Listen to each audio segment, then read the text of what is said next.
a presença e desejar uma boa noite, uma excelente noite de conhecimento. Professor Marçal Jesus Tem Filho é uma pessoa que eu sempre quis ter esse momento aqui na nossa escola, né? Como eu disse, professor, eu sou professor de Direito Administrativo e tenho como eu também sou professor de Direito Constitucional, então não tenho como ver o Direito Administrativo sem a sua constitucionalização, né? E eu gosto muito do Direito Administrativo nesse processo, porque ele ainda, né, no início teve ainda muitos ranços, muita dificuldade da gente casar o Direito Administrativo com a Constituição.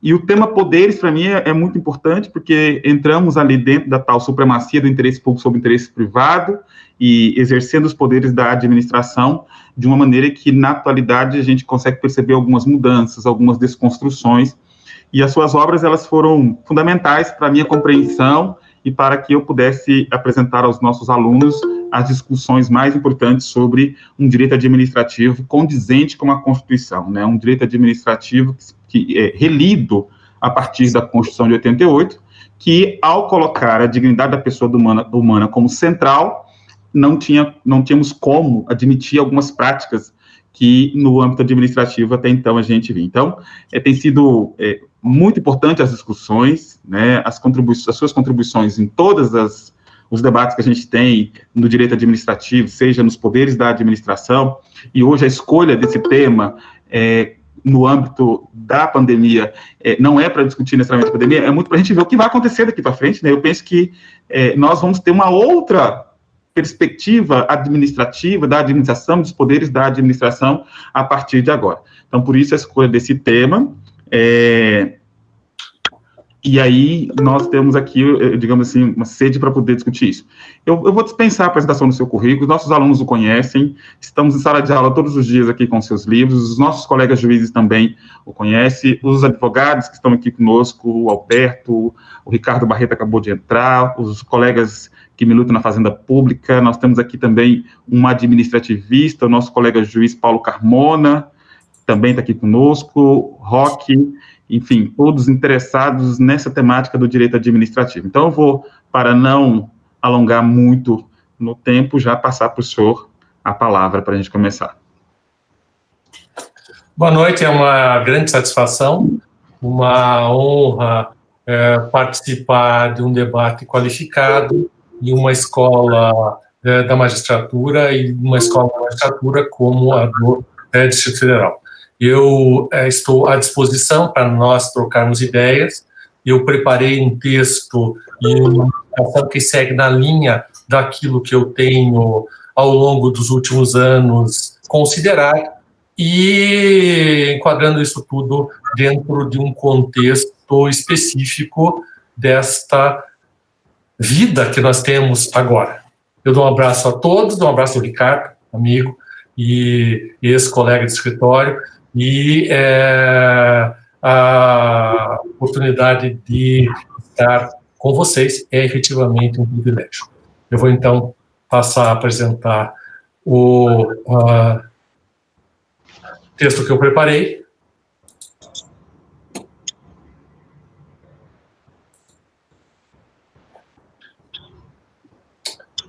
Estão vendo? Sim, professor. Perfeito. Então, o texto é Poderes da Administração Pública, o tema é Poderes da Administração Pública e Pandemia, e é talvez um pretexto para algumas meditações que são agravadas, são pressionadas, se tornam evidentes num momento como esse. Nós temos um cenário de emergência e nós temos concepções de enfrentamento.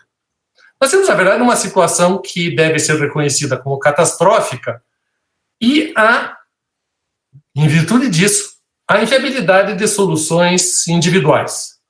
Cada um de nós, individualmente, não tem condições de encontrar uma solução para a superação das dificuldades, para a neutralização dos problemas. Afinal, há a necessidade de atuação estatal.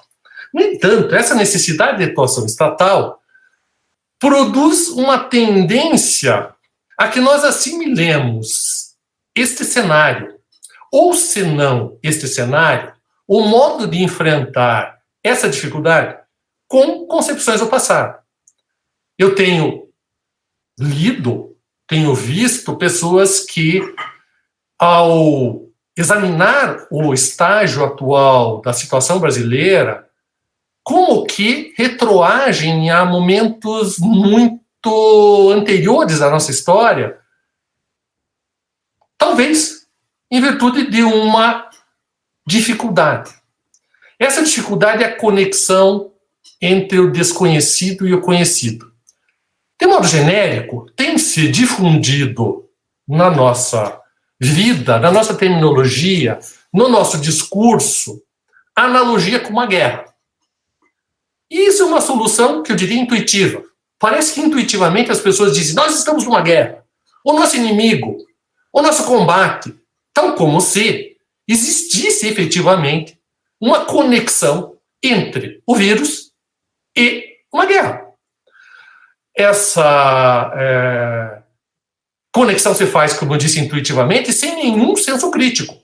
As pessoas não meditam assim: olha, o que é uma guerra e o que é o enfrentamento da pandemia. Quais são os pontos semelhantes e quais são os pontos distintos? Mas a nossa tendência a falar de guerra decorre de que nós, no nosso horizonte próximo, e talvez mesmo no horizonte distante, não temos nenhum paradigma para tratar dessa realidade. O nosso único paradigma, efetivamente, acaba sendo o de uma guerra.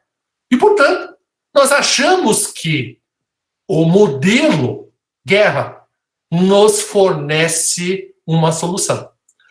O problema é que essa solução não é encontrada na guerra porque não há analogia entre a pandemia e a guerra é um equívoco. Ou seja, nós não temos um inimigo na acepção de uma guerra. A gente pode dizer que o vírus é perigoso, mas o vírus não é propriamente um inimigo porque ele não atua segundo parâmetros de amizade ou inimizade. Ele não é um sujeito dotado de uma autonomia, de uma existência própria, de um país distante ou próximo que estabelece um confronto físico, militar, ou de qualquer outra natureza. E, obviamente, o grande aspecto é que, se nós temos possibilidade de sucesso no enfrentamento da pandemia, isso não tem nada a ver com violência. Essa é a grande, essa grande insuficiência da ideia da guerra, porque a guerra você ganha sendo mais violento. Você resolve o problema da guerra por meio de uma batalha onde você é mais forte, onde você tem armas que te permitem destruir fisicamente, por meio da violência, o inimigo. Nada disso está presente na situação do vírus. Nós não temos uma batalha, mas nós temos uma situação contínua e prolongada que se mantém e se manterá por período indeterminado de tempo, com a eventual agravamento e eventual redução de agravamento. O repensar da situação é que nós podemos ter uma solução definitiva, para usar o paradigma inadequado, uma arma nuclear, que seria a vacina. Vejam só o despropósito da comparação. A vacina é uma arma nuclear. Não tem nada a ver uma coisa com outra. Mas a vacina propicia uma solução definitiva. Obviamente, no entanto, a vacina está mais para um sonho, mais para uma ilusão, mais para uma aspiração do que para uma realidade. A necessidade de encontrar uma solução de conforto faz com que todos nós, ou pelo menos a maior parte de nós, suponha que a vacina é algo possível, algo imediato, algo de curto prazo, que nós já estamos na terceira fase dos testes da vacina de Oxford, da vacina chinesa, da vacina russa, da vacina brasileira. Ou seja, nós não conseguimos enfrentar a realidade tal como ela é. E não conseguimos adotar um posicionamento concreto de enfrentamento da situação. Nós ficamos nos iludindo com concepções que não consistem propriamente numa solução proporcional, digamos, adequada e necessária. E é evidente, nesse cenário, que as medidas de enfrentamento, elas envolvem providências estatais. É indispensável o Estado intervir para desenvolver, implementar, executar medidas de enfrentamento que são indispensáveis para produzir a neutralização dos males da situação vigente. Só que o grande paradoxo disto é que o Estado é insuficiente para resolver isso. O Estado é necessário, mas ele sozinho não consegue resolver. É indispensável uma atuação social harmônica, uniforme e conjugada.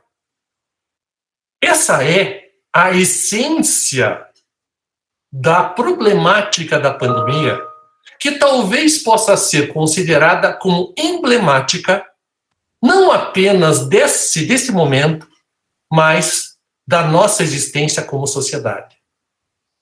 A pandemia é apenas um momento numa evolução que é permanente e contínua e que talvez apresente, como você disse, pontos de contato com o futuro. Pois bem, como resolver o problema? Nós podemos tentar imaginar um modelo de administração pública autoritário. Vamos lá, um modelo chinês. Um modelo em que o Estado toma a si a atribuição de adotar providências sem limite para assegurar a extinção da pandemia. Nesse modelo, claramente nós temos a consagração da proposta da supremacia do interesse público. Ou seja, diante da necessidade coletiva, diante da verificação de que é indispensável promover restrição a interesses e direitos individuais para promover a implementação dos interesses de todos, daquilo que nós chamaríamos de interesse público, reconhece-se ao Estado um conjunto de poderes de imposição unilateral de providências. Isso envolve, inclusive, a eliminação de direitos fundamentais. Ou seja, é perfeitamente possível que as concepções que tinham sido consagradas até então, a propósito tanto de dignidade quanto de individualidade, sejam sacrificadas em homenagem à ideia da coletividade. Isso pode envolver a supressão da propriedade privada, por exemplo. Vou dar um exemplo prático. Nós podemos supor que, diante da necessidade de leitos em hospitais, haja uma requisição de todos os hospitais privados e todos eles sejam subordinados ao poder do Estado, se não de modo definitivo que configure uma desapropriação, pelo menos como uma modalidade de requisição. Sem pagamento. Porque, diante desse cenário, é mais importante entre a ideia de propriedade privada, de remuneração ao particular, de interesse desse sujeito, é mais importante a sobrevivência da coletividade, o atendimento às necessidades de sofrimento, no final, de indivíduos, do conjunto da população. Isso envolve, inclusive, a redistribuição dos recursos materiais, e nós temos diversas manifestações nesse sentido, mesmo no nosso país, mas o modelo mais completo mesmo é o chinês, em que a autoridade pública estabelece a vedação ao deslocamento, impõe a proibição da prática de atos coletivos, atos públicos, ameaça fisicamente de sanção qualquer pessoa que pratique qualquer ato que viole esse modelo e, eventualmente, dá certo.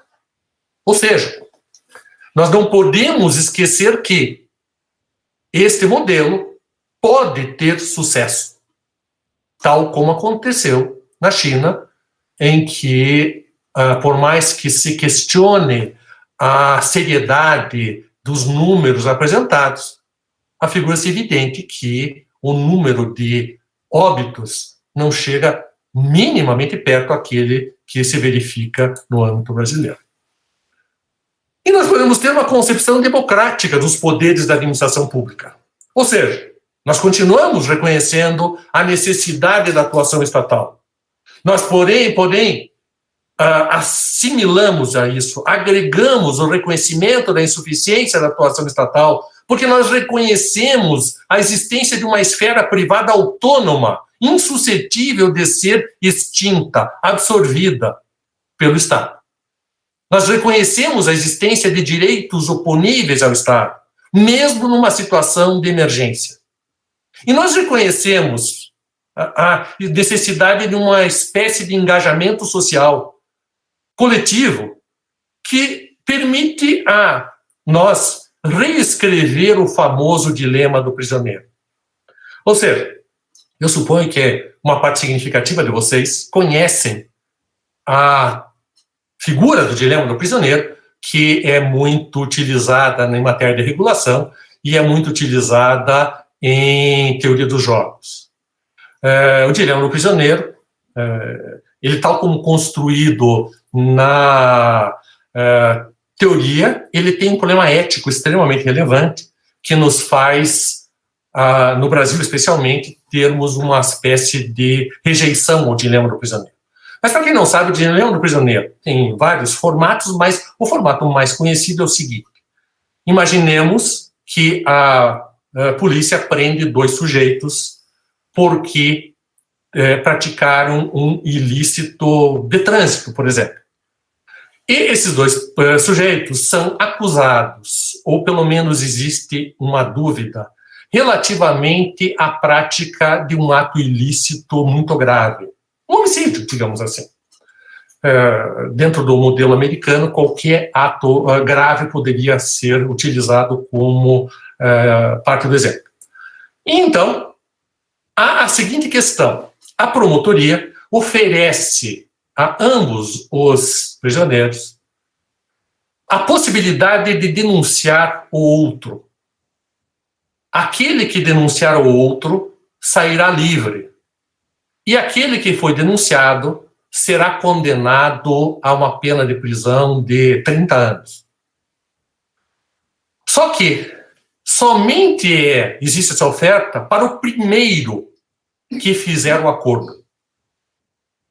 Portanto, se alguém esperar para ver o que vai acontecer e o outro fizer a delação, o sujeito está com a perspectiva de pegar 20 anos de cadeia e outro sair livre.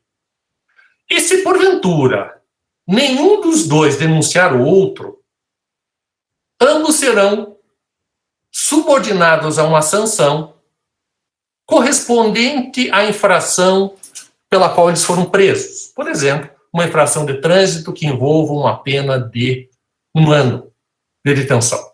Então, o sujeito tem a seguinte escolha. Ele pode não fazer nada e aguardar o outro denunciá-lo, ele então pegará 30 anos de cadeia. Ele pode imediatamente denunciar o outro, e ele sairá livre. Ou ele pode não fazer nada e o outro não fazer nada também, e eles pegam ambos 1 ano de cadeia. Esse é o famoso dilema do prisioneiro, que tem gerado, ao longo da história recente, pelo menos os últimos 50 anos, livros e livros de teoria. Nós temos um novo dilema do prisioneiro, uma nova versão do dilema do prisioneiro, que é o dilema do prisioneiro da pandemia. O dilema do prisioneiro da pandemia é o seguinte: todos nós podemos ficar parados esperando o que vai acontecer sem fazer nada, só que nós temos que ficar em casa.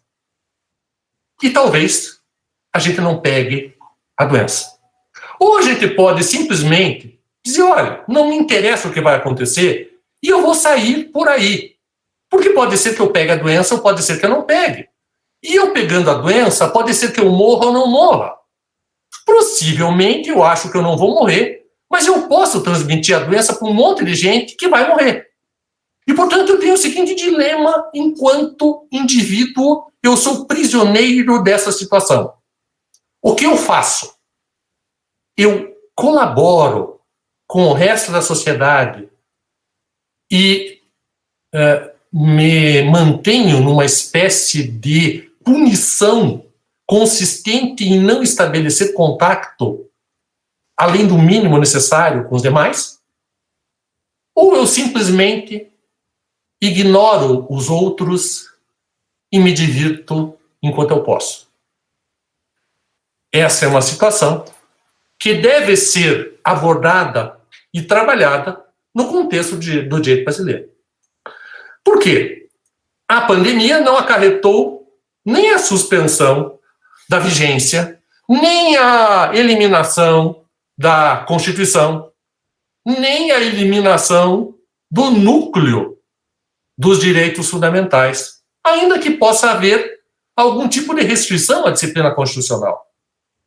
É perfeitamente possível, por exemplo, que regras constitucionais como aquelas relacionadas à exigência de licitação prévia para contratações administrativas sejam flexibilizadas. A Constituição brasileira tem muitos dispositivos que podem ser flexibilizados, mas não aqueles relacionados ao núcleo da Constituição, que se relaciona à dignidade humana e aos direitos fundamentais. E a dignidade humana, como um direito protegido, como um valor protegido, mais precisamente, relativamente a todos os sujeitos, de modo a impedir que o argumento do bem de uma maioria conduza ao sacrifício de um indivíduo. Ou seja, o modelo de tutela aos direitos fundamentais no Brasil exclui a possibilidade de um argumento utilitário de sacrifício de um indivíduo para a realização do bem de uma pluralidade de indivíduos. Ou seja, essa modelagem, ela encontra mecanismos de neutralização de alguma extensão dos direitos fundamentais. Por exemplo, a questão da requisição de bens. A requisição de bens está prevista na própria Constituição em situações de excepcionalidade e não autoriza, obviamente, o autoritarismo como política pública. Eu tenho visto que houve uma tendência, num certo momento, de algumas autoridades a dizerem, bom, agora a gente vai requisitar tudo o que for necessário. A gente não pratica mais contrato administrativo, a gente não pratica mais desapropriação, a gente vive com uma política pública, requisição de bens. Inclusive porque a gente não precisa pagar previamente e a gente pode se apropriar daquilo que nós quisermos. Essa política pública, obviamente, é inconstitucional. Ela é inadmissível. A ideia de requisição de bens, tal como consagrada na Constituição, se relaciona a situações excepcionais em que não há possibilidade de nenhuma outra alternativa. E nesse cenário, a atuação do Estado envolve a prevalência da proporcionalidade. Antes de ir avante, esse cenário todo nos propõe limitações sociopolíticas e econômicas que são inerentes à sociedade brasileira. Todo esse cenário diz: o nosso dilema de prisioneiro somente se resolve pela questão da solidariedade em todos os seus níveis. A solidariedade significa a identificação entre os sujeitos, a incorporação do reconhecimento da dignidade alheia, a hipótese de compartilhamento de sofrimentos, restrições, de identificação, afinal, com o próximo. O problema no Brasil é que, tal como se verifica em outros países, nós nos deparamos com uma figura que foi teorizada na Itália, que foi teorizada sob a expressão menefreguismo. Para quem conhece italiano, a expressão é muito óbvia. Existe uma expressão em italiano que é muito usual, que diz assim: io che me ne frego. Io che me ne frego é, traduzido, eu que estou me lixando para o resto. Eu que não ligo para nada. Eu que não tenho nada a ver com isso. Eu que sou eu. Na Itália, há toda uma teoria sobre isto, porque a expressão io che me ne frego é uma expressão muito usual dentro do vocabulário italiano e levou à construção de uma teoria sociológica que é o menefreguismo, que indica esse tipo de descomprometimento, de ausência de simpatia, ausência de sensibilidade, ausência de identificação com o próximo. Um dos problemas sérios da sociedade brasileira é esse, que se traduz na contínua problemática da corrupção. É um pouco chocante todos nós pensarmos que nesse cenário de pandemia exista a situação de corrupção, que pessoas estejam dispostas a se aproveitar de uma redução dos formalismos, de uma atenuação da rigidez dos controles para obter vantagens indevidas para si ou para outro. Além disso, nós temos uma questão de ineficiência que é dramática. A ineficiência é um problema que talvez seja maior do que a corrupção no Brasil. Esse é um tema que o Tribunal de Contas vem trabalhando e vem apontando que as decisões adotadas pelas autoridades públicas brasileiras, ainda quando não se relacionem com corrupção, elas muitas vezes são aptas a gerar perda gigantesca de recursos, desperdício de esforços, comprometer a realização do bem comum, em virtude da falta de capacidade de gestão, da falta de capacidade de identificação das soluções mais racionais, da impulsividade na adoção de medidas, quando não da mera preguiça.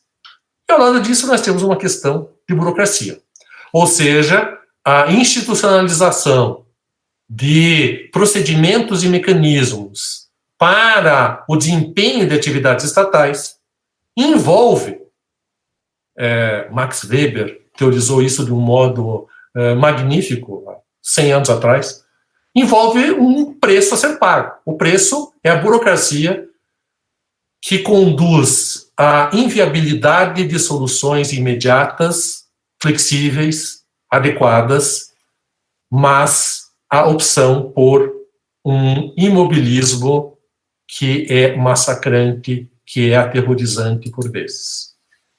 Nesse cenário do Brasil, há uma solução de desespero, que é a intervenção do Poder Judiciário.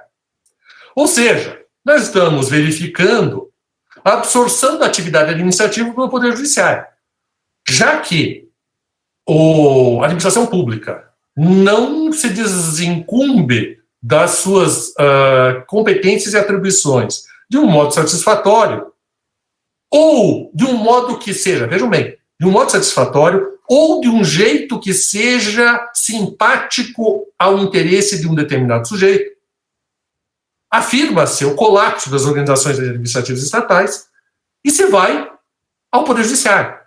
E o Poder Judiciário começa a distribuir remédio, leito em hospital, começa a estabelecer quem vai para a UTI, quem vai receber os medicamentos, e assim por diante. Com um problema extremamente sério, que é a ausência de conhecimento especializado. De modo genérico, o juiz é um especialista em direito, mas ele não é um especialista em gestão. E ele não tem o domínio do cenário em toda a sua integralidade. Ou seja, todos nós acompanhamos permanentemente as notícias que são divulgadas a propósito dos eventos concretos da pandemia. E eu ouço em televisão, em outros locais, eu leio sobre decisão judicial determinando que um sujeito seja imediatamente transferido para uma UTI, para um leito de UTI. E, normalmente, isso vem acompanhado da seguinte observação. a decisão do juiz não foi cumprida. Não foi cumprida por quê? Porque não tem leito. Porque não adianta você mandar a administração pública executar algo que é impossível de ser executado. Ou seja, existe um cenário de recursos escassos. Alguém ir ao Poder Judiciário e pleitear uma decisão judicial não resolve o problema porque se encontram na mesma situação dezenas, centenas, milhares ou milhões de outras pessoas, todas elas pleiteando uma parcela desses recursos escassos. Essa solução de dar ao Poder Judiciário a escolha segundo a provocação realizada por um particular especificamente, acaba levando à assunção pelo Poder Judiciário das escolhas que são políticas. E cá entre nós, por mais competente que o Poder Judiciário seja, competente na acepção vulgar da expressão, por mais dotado de qualificação e capacidade, não tem como o Poder Judiciário resolver todos os problemas do Brasil. Não dá.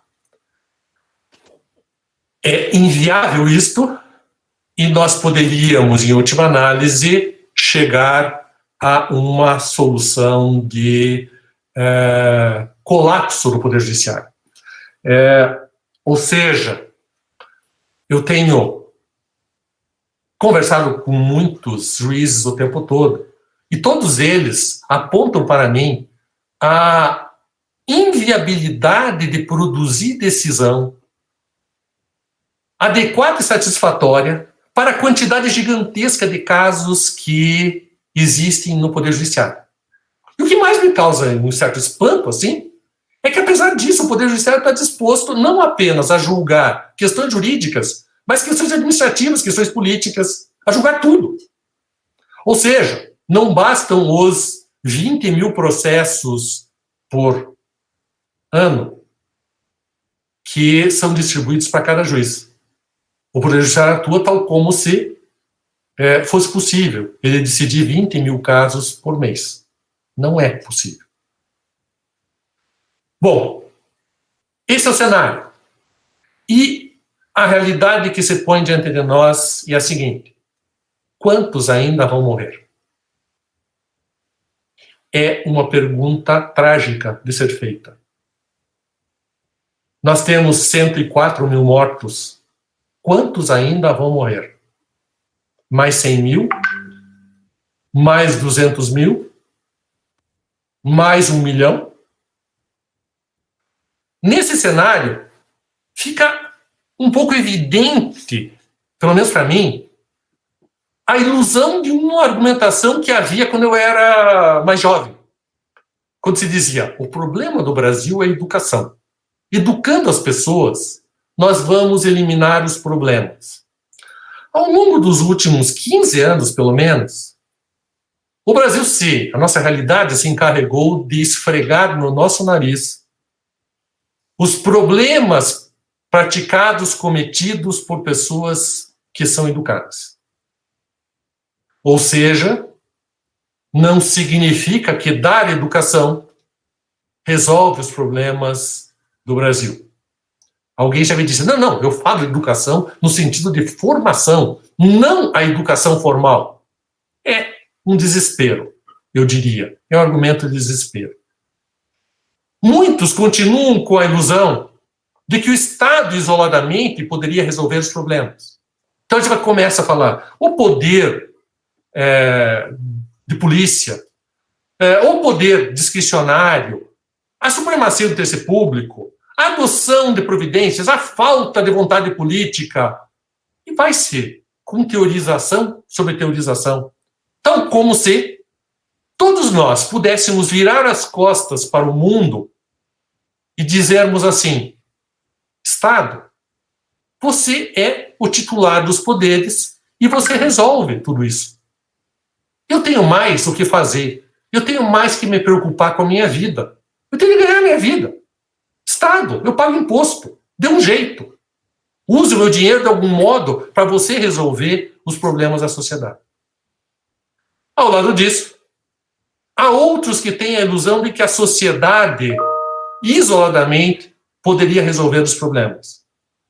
E dizia assim, não, o problema é o Estado. A gente tem muito Estado. A gente devia privatizar tudo. A gente devia eliminar a presença do Estado. Se não tiver Estado, tudo vai se resolver. Porque, afinal, o mercado é capaz de produzir uma solução adequada e satisfatória para todos os problemas. O mercado é só uma questão de tempo. Ele resolve todos os problemas. Como já se observou, o grande problema é que, até que o mercado resolva muitas coisas, muitos de nós já terão morrido, especialmente com uma pandemia. Enfim, a minha meditação é: será que só nos resta esperar pela vacina? É isso? Diante desse cenário, será que a gente pode, olha, não tem jeito mesmo. Vai continuar desse jeito. Vai ser assim. Eu vou dormir agora, porque eu tenho certeza que quando amanhã cedo eu me acordar, vai ter sido descoberta a vacina. Esta é a posição que nós temos adotado a propósito de uma realidade dramática. Essas eram as meditações que eu tinha para fazer com vocês. Professor Marçal, cenário tenso, né? Ao tempo em que a administração pública se coloca no poder de ver, temos escassez de recursos, temos vontade política, temos estrutura e temos, evidentemente, uma pandemia no contexto de tudo isso. Professor, eu gostaria de chamar um colega aqui do TJDFT, que já foi professor da Escola da Magistratura, de Direito Administrativo, não sei se ele está aqui com a gente, Paulo Carmona, e depois vou abrir aqui também para os colegas que desejar participar, mas eu queria ver se o nosso colega Paulo Carmona está aqui para fazer uma interlocução a partir da sua fala. Paulo, está aqui com a gente?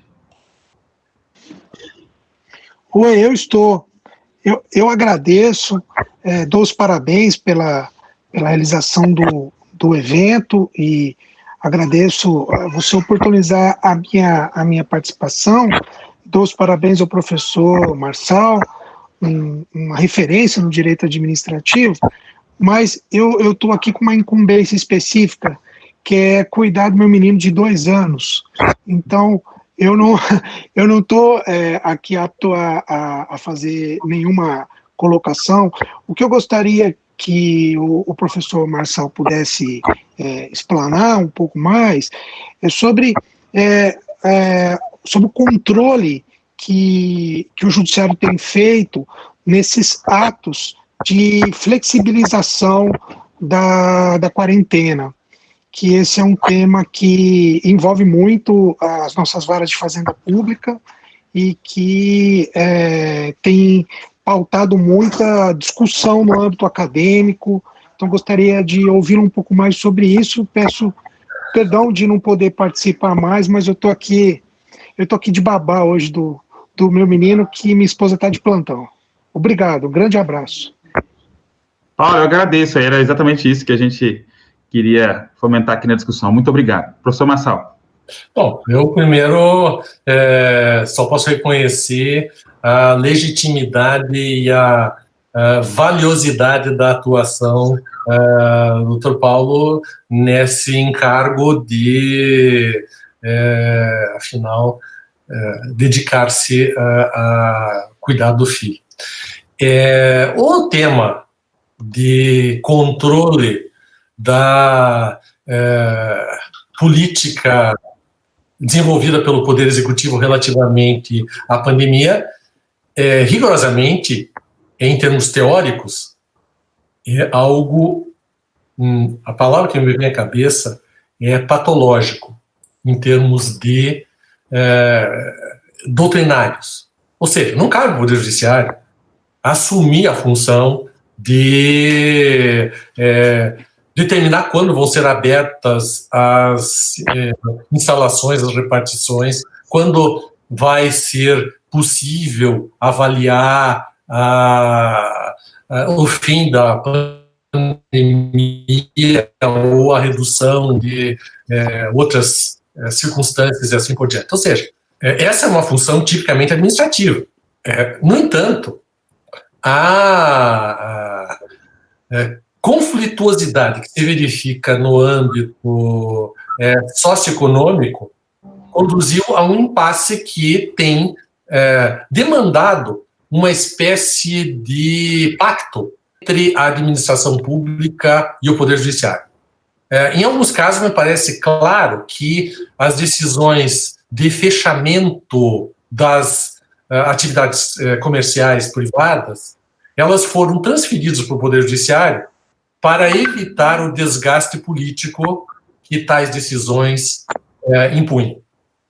Em vários casos, estudando no Brasil, pareceu isso. O governador e o prefeito ficaram muito felizes quando o Poder Judiciário assumiu o desgaste de adotar uma posição de fechamento absoluto das atividades. Essa solução acabou se difundindo. Eu, de minha parte, compreendo a circunstância de que as decisões políticas adotadas por autoridades parecem destituídas de algum conteúdo satisfatório. Mas ir além do que o Supremo Tribunal foi, quando ele estabeleceu que as decisões do Poder Executivo devem ser fundadas na ciência e no conhecimento, ir além disso para intervir, para o Poder Judiciário intervir, estabelecendo, não pode abrir, não pode existir o fim do isolamento social, etc. Isto me parece algo problemático e excessivo.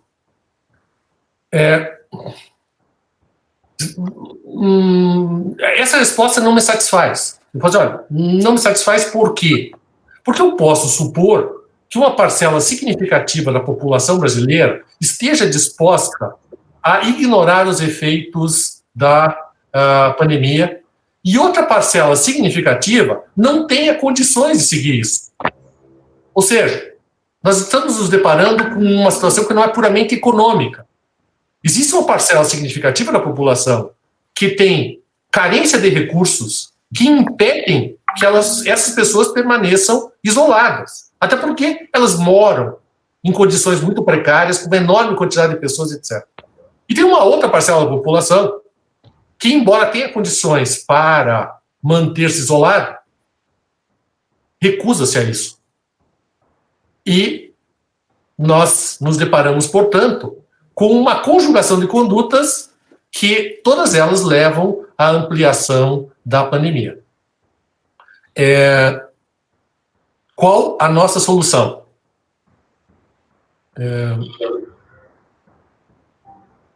Eu não tenho a resposta para isso, e como jurista não me é dado o dom da capacidade de saber tudo, especialmente fora do direito. Mas o meu temor é esse da minha exposição, é que a situação vai continuar do jeito que está e nós vamos, no final das contas, rezar pela chegada da vacina. Porque a conduta necessária, que é a conduta social espontânea de evitar a difusão, essa conduta não vai ser adotada no Brasil. E se não for adotada no Brasil, espontaneamente, não tem Estado que consiga executar isto, a não ser um Estado ditatorial. Acho que todos nós vimos situações patéticas, insuportáveis, em que a polícia resolveu prender uma pessoa que não queria usar máscara. E daí, isso deve ser joga a pessoa no chão, pisa no pescoço dela, ameaça matá-la, porque ela simplesmente se recusa a... essa é uma situação de rejeição, em que as pessoas dizem, eu não quero usar máscara, eu não vou usar máscara, eu não quero o isolamento social. Não tem poder estatal que consiga se sobrepor a isto. Ou seja, nós estamos diante de uma espécie de revelação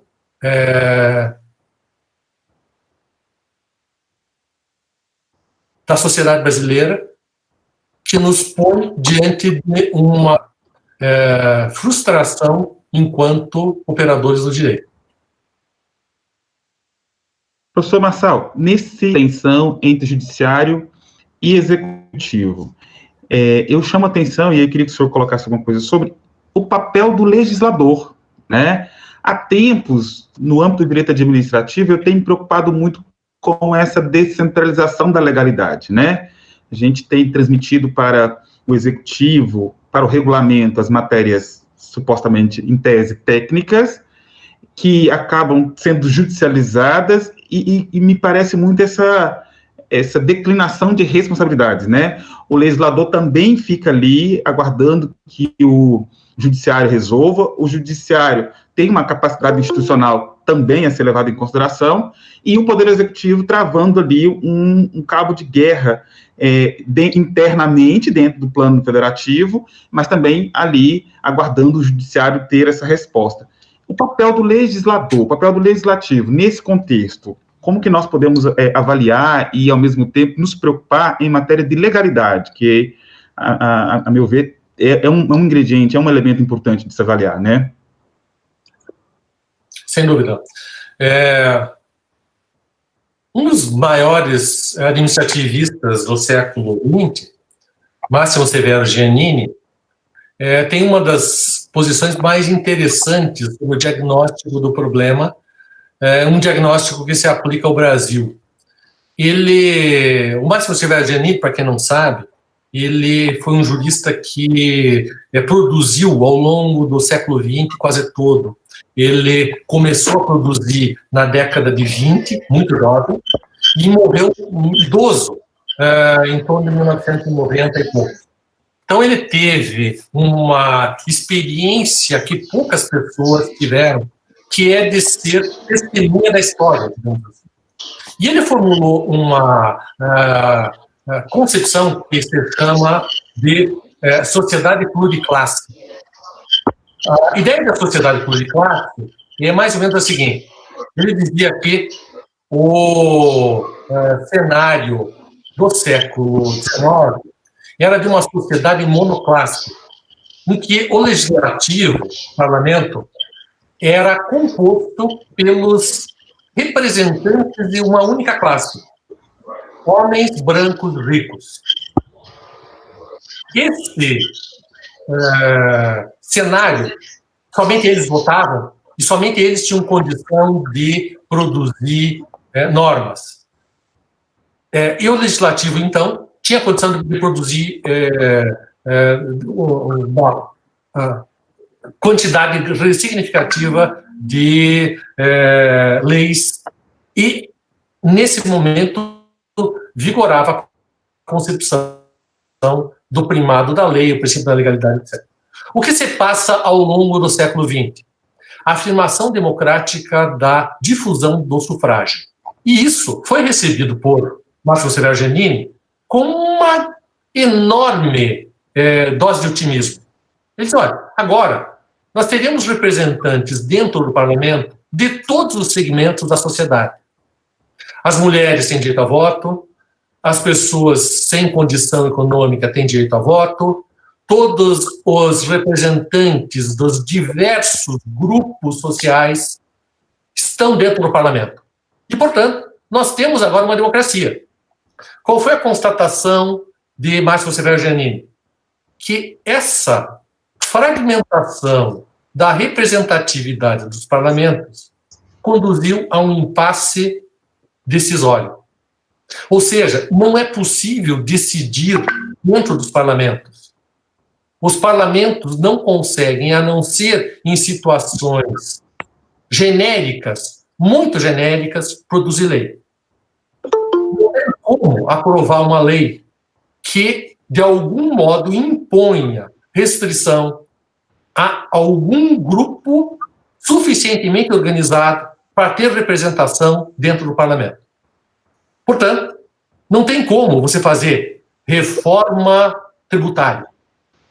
Não tem como você fazer reforma administrativa. Não tem como você fazer reforma política. E isto não é uma circunstância peculiar ao Brasil. É uma circunstância peculiar à maior parte dos países. É um efeito não previsto da democracia. Portanto, a paralisia do poder legislativo não é propriamente uma decisão consciente do próprio poder legislativo. É uma situação que vai decorrer da própria composição fragmentada do parlamento.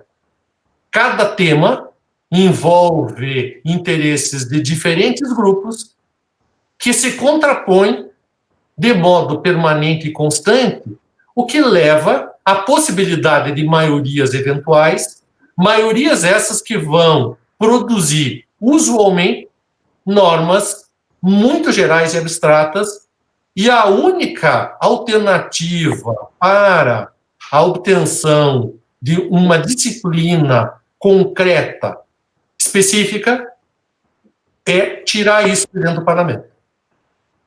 Portanto, a modelagem da separação dos poderes, ela foi feita, né, pensamento de Montesquieu, muito antes de surgir a democracia. Não se tinha em mente exatamente a concepção democrática. E o que se passa? Nós vamos, portanto, passando a enfrentar um futuro muito problemático, muito complexo, com instrumentos e mecanismos que nós desenvolvemos ao longo dos últimos séculos e que se tornaram obsoletos.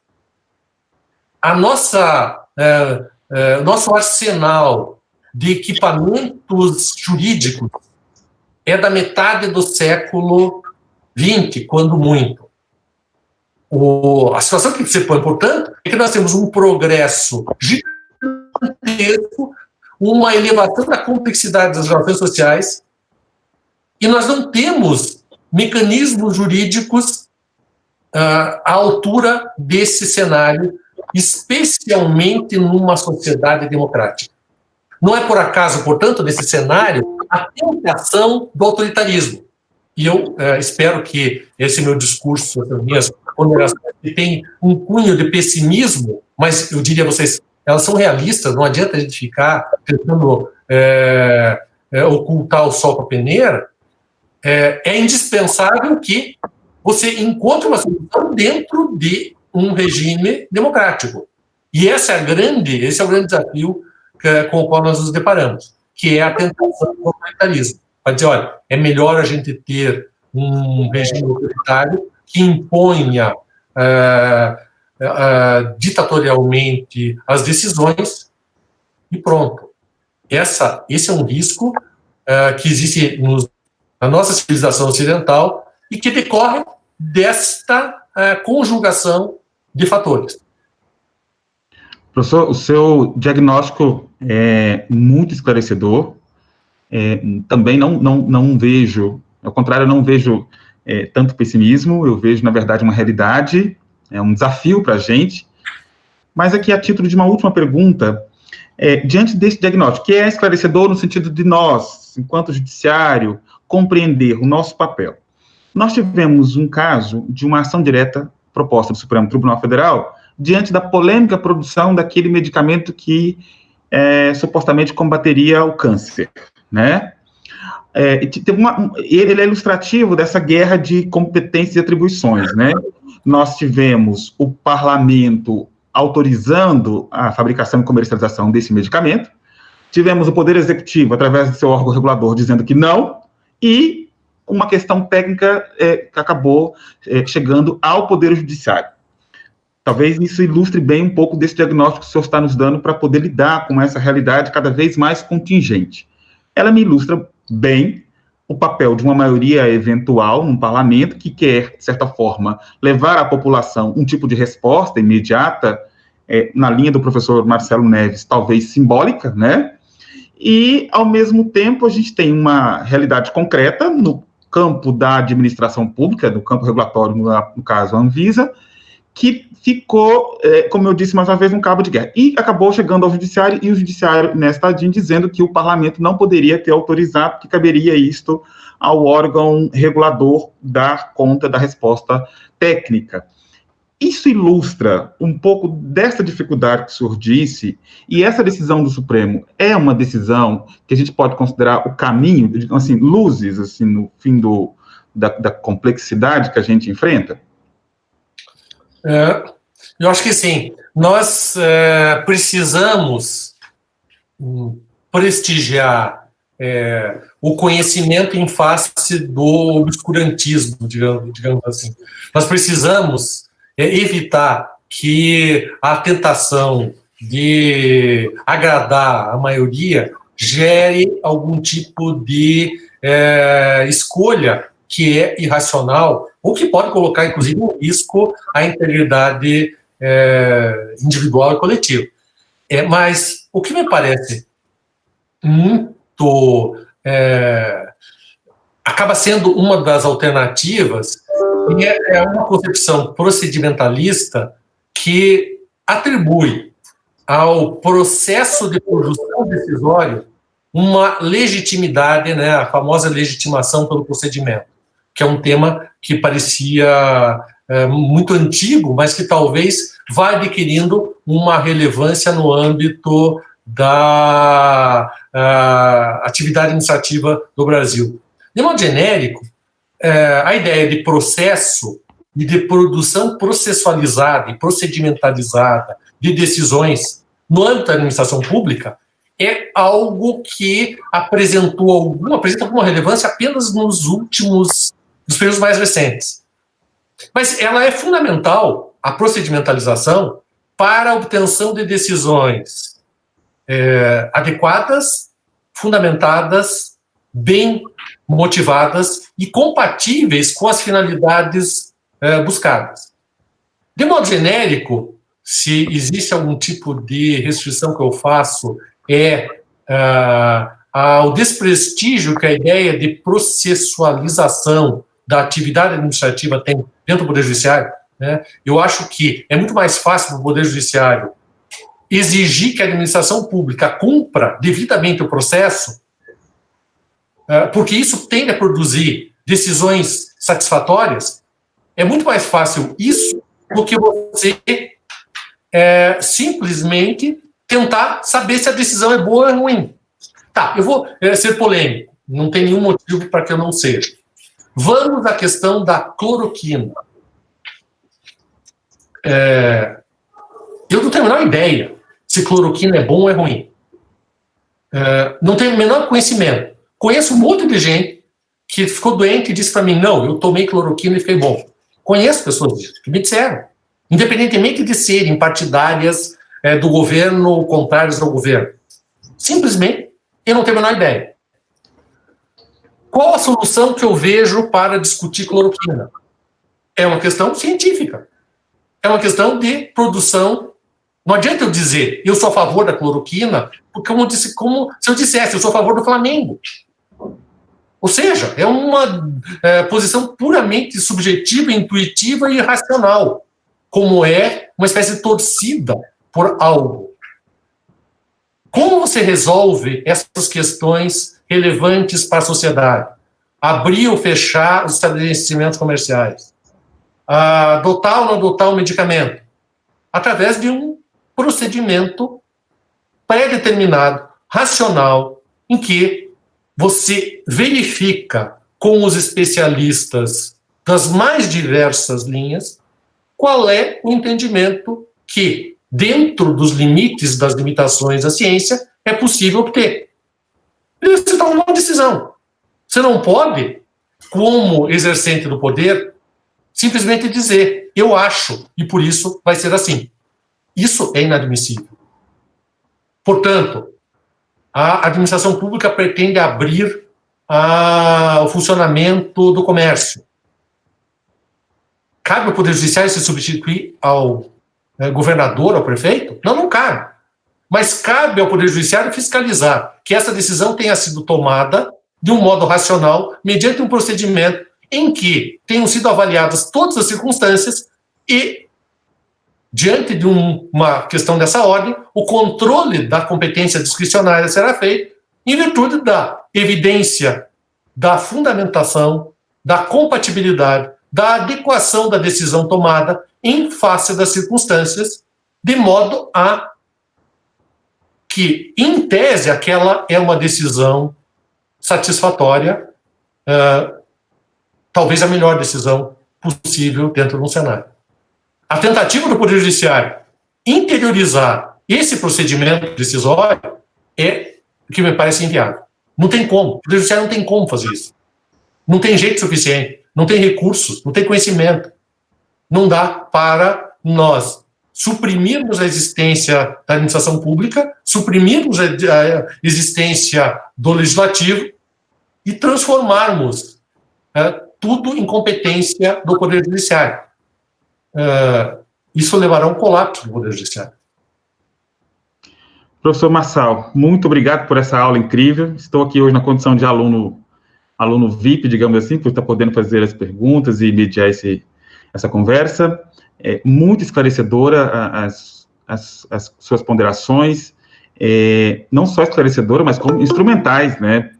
Para mim, que sou do judiciário, acompanho o trabalho aí dos colegas, um trabalho muito difícil, e ao mesmo tempo tentando compreender o cenário político e social como um todo.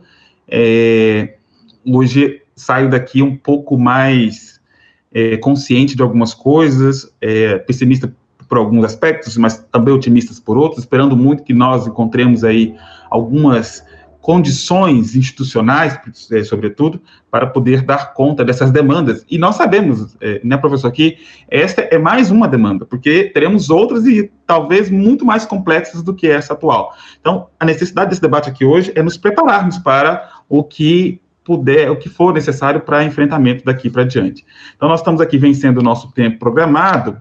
Eu quero agradecer mais uma vez o senhor, agradecer os nossos colegas juízes que estão aqui presentes, agradecer os alunos da Escola da Magistratura, os nossos amigos, como o Saldeiro no início, o Ricardo Barreto esteve aqui, o Alberto também está aqui conosco, e alguns outros amigos advogados, alunos da escola, colaboradores, e os nossos colegas juízes e professores da escola também. Então, professor, muito obrigado mais uma vez, e eu espero, aqui, em nome da Escola da Magistratura e da AMAGES, me colocar à disposição do senhor para que nós possamos continuar discutindo essas questões práticas e acadêmicas. Muito obrigado, professor. Eu que agradeço, foi uma honra ter participado. Boa noite, então, para todos. Amanhã nós continuamos com a nossa semana, às 10 da manhã, teremos a professora Maria Berenice Dias tratando do calvário da execução de alimentos. Então, até amanhã a todos. Boa noite. Até mais.